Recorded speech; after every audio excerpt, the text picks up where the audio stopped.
ons het gepraat oor die twee seuns, die een is 'n suksesvolle besigheidsman en 3 mense vir hom vra, hoekom is jy so suksesvol? Toe het hy gesê, dis as gevolg van die feit dat my pa alkoholist was. En die ander ou was minder suksesvol en hy het gevra, wat is die rede, dis 2 broers gewees, hoekom is jy nie suksesvol nie? En hy het toe gesê, maar omdat my pa alkoholist is. So, selfe omstandighede groot geword, 2 verskillende uitkomste gehad.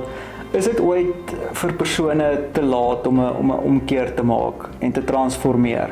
Nooit nie. Daar's mos die sê ding, wanneer is die beste tyd om 'n boom te plant? Nou, dit is 20 jaar terug, maar wanneer is die tweede beste tyd? Vandag. Ja. So, daar's nooit, jy kan nou, baie mense wil gewig verloor, of hulle wil gesonde gewoontes aankweek, dan sal hulle sê, hulle gaan aan die begin van die maand, of Januarie, of Maandag. Ja. Die beste tyd is nou, wanneer jy daai besluit neem, doen dit nou. Ek sê altyd vir my kinders, die moeite wat jy in iets insit, word bepaal deur hoe graag jy daai ding wil hê, of die uitkoms wil hê.